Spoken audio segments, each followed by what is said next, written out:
Assalamualaikum warahmatullahi wabarakatuh. Solihah, alhamdulillah bertemu kembali di pembelajaran fisika hari ini. Hari ini kita akan membahas tentang bab listrik statis. Di pembelajaran sebelumnya kita sudah membahas tentang listrik dinamis.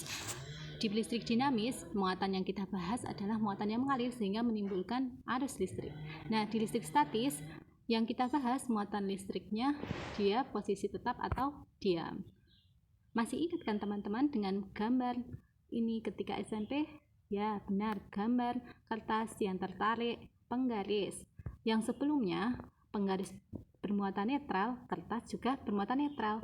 Tetapi ketika penggaris digosokkan ke rambut kita, maka muatan penggaris tidak menjadi netral.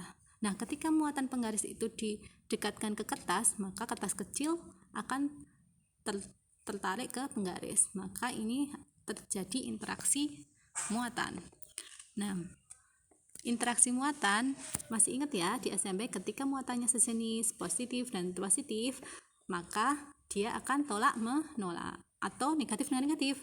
Dia juga akan tolak menolak. Gambar vektor F-nya bisa kita lihat seperti ini ya. Nah, kalau muatannya tidak sejenis, positif dan negatif atau negatif dengan positif, maka gayanya akan tarik menarik. F-nya bisa kita simbolkan, vektornya gambarkan seperti ini. Yang pertama akan kita bahas di listrik statis adalah tentang gaya Coulomb. Pada tahun 1985, Charles Coulomb berkata bahwa besar gaya tarik atau gaya tolak antara dua muatan listrik sebanding dengan muatan-muatannya dan berbanding terbalik dengan kuadrat jarak antara kedua muatan.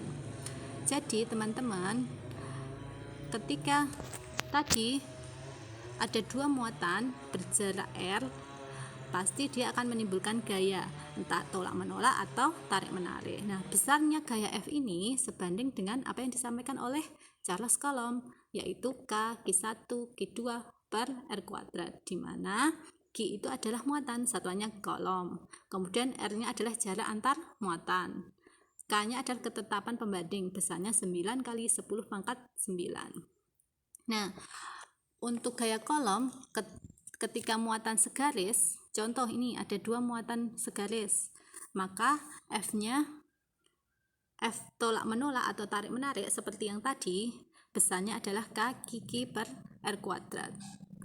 Nah, kalau tadi itu dua muatan, F-nya akan sama ya, entah F1 atau F2 itu akan sama dengan F sama dengan K Q1 Q2 per R kuadrat. Tetapi ketika lebih dari dua muatan, maka kita mempunyai beberapa langkah.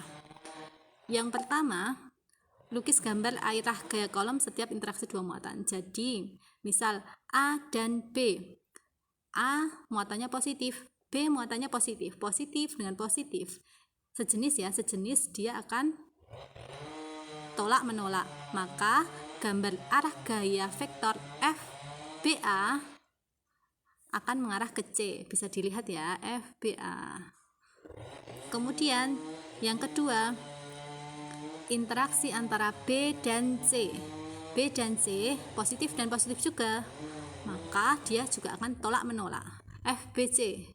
BC tolak menolak ya, arahnya ke A. Kenapa? Karena sejenis. Sekarang setelah kita lukis gambar, jika arah kanan positif, ke kiri negatif. FBA gaya Coulomb interaksi antara BA yang tolak menolak tadi arahnya ke kanan, berarti positif. Kemudian FBC gaya Coulomb interaksi antara muatan B dan C itu positif dan positif, tolak menolak, dia kan arahnya menolak, jadi mengarah ke A. FBC ini karena ke kiri kita beri negatif. Boleh positif negatif ini boleh ditukar, boleh, terserah. Kemudian setelah kita tahu positif negatifnya, yang ketiga adalah tuliskan rumus penjumlahannya sesuai gambar arah gayanya. Jadi rumus dari FB sama dengan FBA min FBC. Misal ini kita mau menghitung gaya Coulomb di muatan B. Beda lagi kalau di muatan A dan muatan C. Coba, mungkin kita akan bisa diskusi ketika muatan A gaya kolom di muatan A gimana, gaya kolom muatan C gimana. Terima kasih.